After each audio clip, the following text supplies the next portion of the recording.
বিয়ে করলে রিজিক খুলে যায়, কপাল খুলে যায়। ওয়াদাটা কার? চিল্লায় বলেন কার? কাজী নজরুল ইসলাম অল্প বয়সে বিয়ে করেছেন। আমাদের স্বাধীনতার স্থপতি এদেশের মহান নেতা বঙ্গবন্ধু শেখ মুজিবুর রহমান অল্প বয়সে বিয়ে করেছেন। মহাত্মা গান্ধী অল্প বয়সে, সব বড় বড় নেতারা অল্প বয়সে বিয়ে করেছেন। কিন্তু তারা যে সফল হয়েছে, কোনো সমস্যা হয়েছে? কথা কয় না। আমাদের স্বাধীনতার স্থপতি বঙ্গবন্ধু শেখ মুজিবুর রহমান, উনি সফল না ব্যর্থ? চিল্লায় বলেন সফল। তো উনি যে কম বয়সে বিয়ে করে সফল হয়েছে, এই বিয়ে ওনার কোনো বাধা দিছে? কথা বলেন। ঝামেলাটা হইলো ওনারা কম বয়সে বিয়ে করে সফল হয়েছেন, আর আমরা সফল হয়ে তারপরে বিয়ের পিড়িতে বসতে চাই, ঠিক কিনা? সফলতার কোনো শর্টকাট নাই। বিয়ে করেন, সফল বানিয়ে দিবে কে? এজন্য বিয়ে করতে রাজি আছেন তো সবাই? সবাই রাজি? যারা একটা করছেন তারাও হাত তুলছেন। আজকে খবর আছে বাড়িতে গেলে। আল্লাহ তুমি কবুল করো।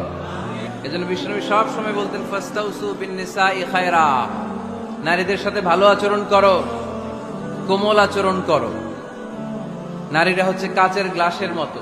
কাচের গ্লাস আস্তে করে ধরতে হয়, আস্তে করে রাখতে হয়, আস্তে করে মুছতে হয়। এটা নিয়ে জোর জবরদস্তি করলে এটা ভেঙে যায়, ঠিক কিনা? এজন্য নারীদের সাথে কোমল আচরণ করবেন, ভালোবাসার কথা বলবেন, আপনার স্ত্রীর কাছে আপনার ভালোবাসা প্রকাশ করবেন প্রাণ উজাড় করে। পারবেন? সবাই পারবেন তো? ওই যে ইয়াং ছেলেপেলেরা বিয়েই করে নাই, কয় জি পারমু, মানে আগে থেকেই রেডি। মাশাআল্লাহ, আল্লাহ তুমি কবুল করো। এই গার্লফ্রেন্ড বয়ফ্রেন্ড, এই পরকিয়া, এই বিবাহ বহির্ভূত কোন সম্পর্কের সাথে আমরা নাই, ঠিক কিনা?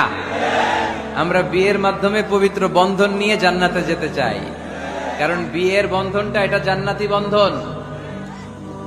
আল্লাহ তাআলা সাইয়েদনা আদম আলাইহিস সালামকে বললেন, তুমি ইয়া আদম উসকুন আনতা ওয়া যাওজুকাল জান্নাহ, তুমি আর তোমার বউ মিলে জান্নাতে থাকো।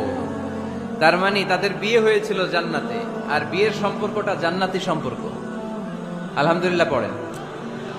বিয়ের পরিস্থিতি, প্রিপারেশন এগুলোরে সহজ করে দিবেন, বিয়েকে কঠিন করবেন না।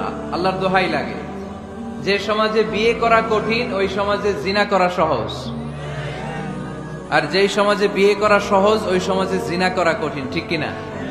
আপনি বাংলাদেশের উদাহরণে আসেন। বাংলাদেশে বিয়ে করা সহজ না কঠিন? কঠিন। 8 লক্ষ টাকা মোহরানা দেয়া লাগবে, এত টাকা পামু কই? কথা বলেন। কিন্তু পরকিয়া করা সহজ, অবৈধ সম্পর্ক বিল্ড আপ করা, গার্লফ্রেন্ড বয়ফ্রেন্ড সম্পর্ক রাখা, বান্ধবীরে বাদাম খাওয়ালে আপনার সাথে চলে আসবে।